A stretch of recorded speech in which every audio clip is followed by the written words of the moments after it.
Ya, assalamualaikum warahmatullahi wabarakatuh.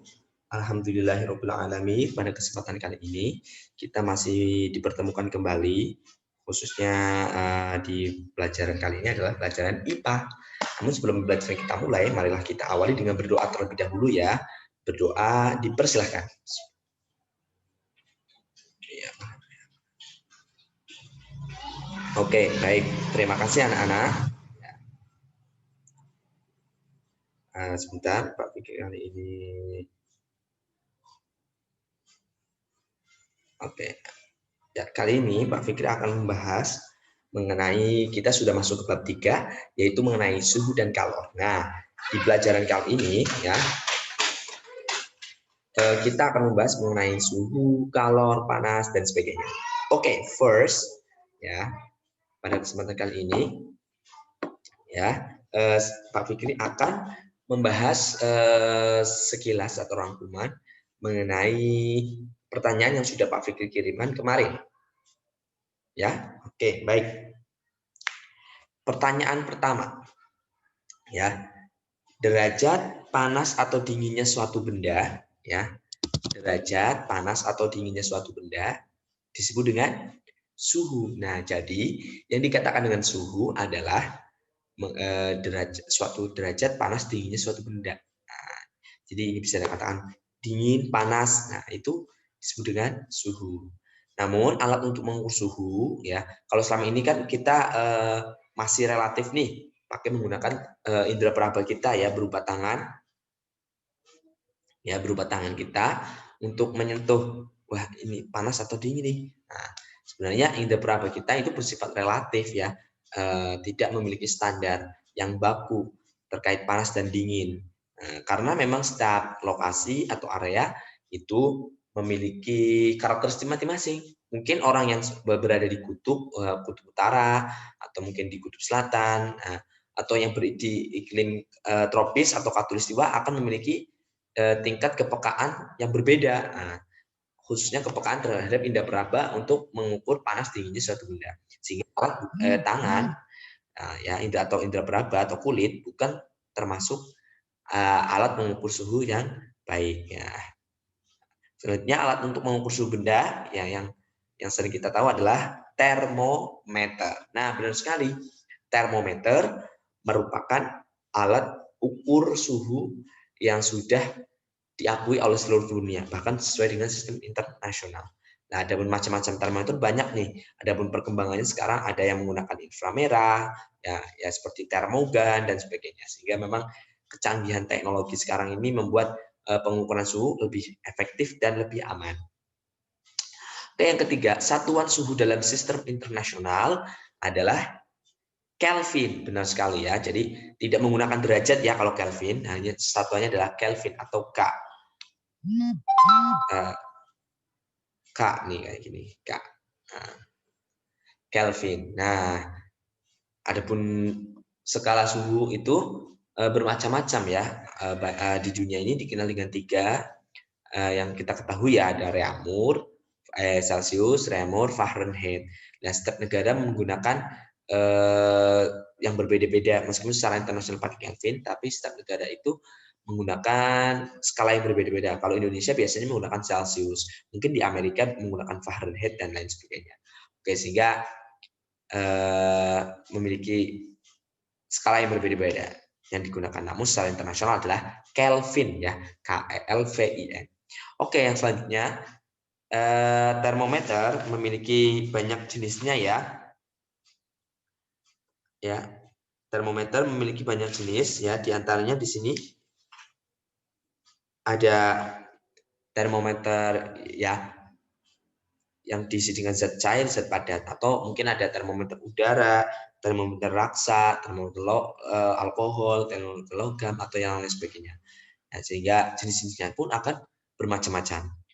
Sedangkan untuk termometer sendiri, ya kalau termometer secara umum yang kita ketahui ya, termometer alkohol dan termometer raksa, ya kalau alkohol biasanya yang warna merah, kalau raksa itu yang berwarna silver ya, yang perak.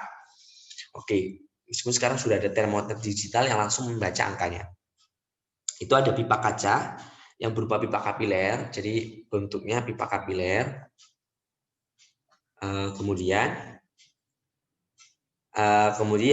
ada zat cair pengisi termometer. Zat cairnya itu bisa raksa ataupun alkohol yang sudah diberi warna merah.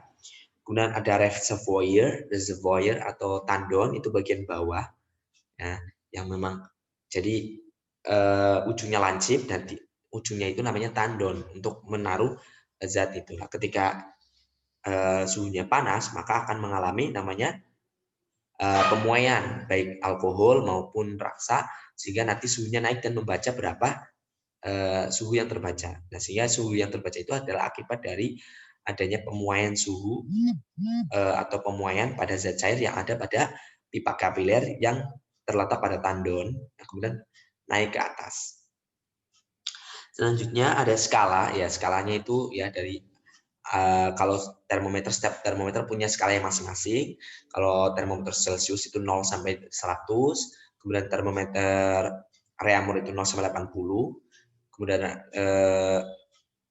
kemudian kalau termometer Fahrenheit itu ya dari angka 32 sampai 212.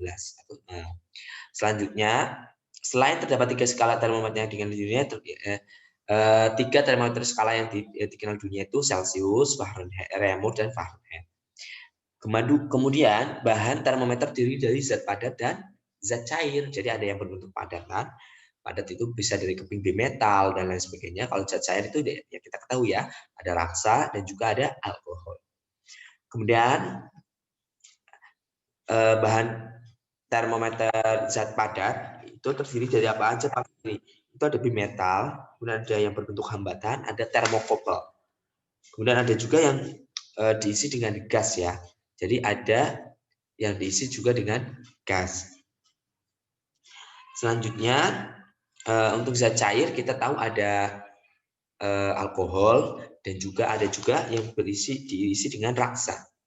Bedanya apa raksa dengan alkohol? Nah, jadi setiap bahan pengisi khususnya yang bahannya zat cair itu memiliki kekurangan dan kelebihan masing-masing.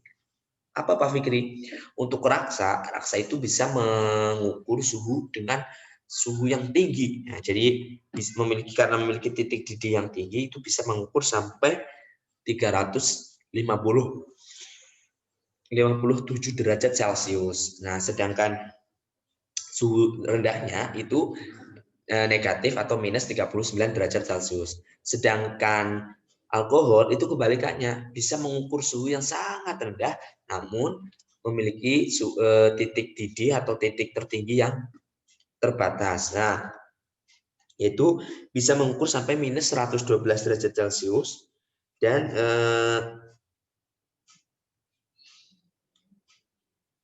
titik didihnya itu hanya mencapai 78 derajat Celcius. Oke. Ya. Keunggulannya apa? Kalau raksa itu benar-benar raksa itu senyawa unsur yang memiliki lambang Hg ya.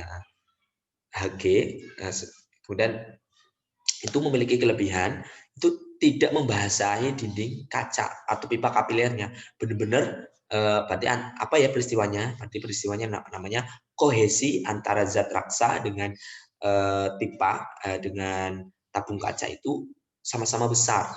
Ya, sehingga saling tarik menarik antar zatnya sendiri sehingga tidak membasahi kaca atau dinding kaca. Nah, sehingga ketika dilakukan pengukuran, skala yang terbaca itu benar-benar menunjukkan suhu yang kita ukur. Sedangkan alkohol memiliki kelemahan. Kelemahannya apa? Kelemahannya itu membasahi dinding kaca, sehingga terdapat titik-titik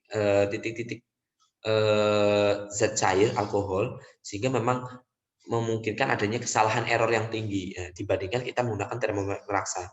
Memang kelebihannya, kekurangannya kalau alkohol itu murah, itu kelebihannya ya. Kalau raksa itu mahal. Jadi memang ya memiliki kelebihan dan kekurangan masing-masing. Oke, next di soal selanjutnya. Termometer dengan pengisi zat cair, contohnya adalah termometer klinis, termometer alkohol, dan termometer raksa. Termometer dengan pengisi bahan zat padat itu ada termometer bimetal dan lain sebagainya. Oke, di termometer yang biasa digunakan di dalam kesehatan adalah namanya termometer klinis, hanya untuk mengukur suhu manusia. Ya, di termometer klinis ini ya memiliki skala terendah itu 35 derajat dan skala tertinggi itu 42 derajat. Itu berdasarkan apa? Berdasarkan hasil riset sebelumnya ya. Jadi memang suhu manusia itu memang paling rendah itu 35 derajat Celcius dan maksimal itu 42 derajat Celcius. Jadi memang skalanya dibuat hanya untuk skala suhu tubuh manusia ya. Suhu tubuh dari rentang yang tidak kurang normal sampai demam seperti itu. Maksimalnya adalah 42 derajat Celcius.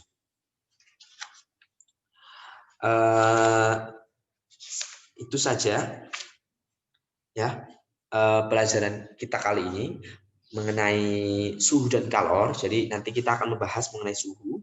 Selanjutnya kita akan membahas bagaimana sih cara mengukur suhu dengan skala, bagaimana skala Reaumur, bagaimana skala Celsius, bagaimana skala Fahrenheit, bagaimana. Di video selanjutnya akan Pak Fikri jelaskan lebih lanjut lagi. Jadi ini adalah penjelasan dari soal atau rangkuman atau sedikit ringkasan yang Pak Fikri berikan kemarin. Oke, terima kasih. Assalamualaikum warahmatullahi wabarakatuh. Sampai jumpa.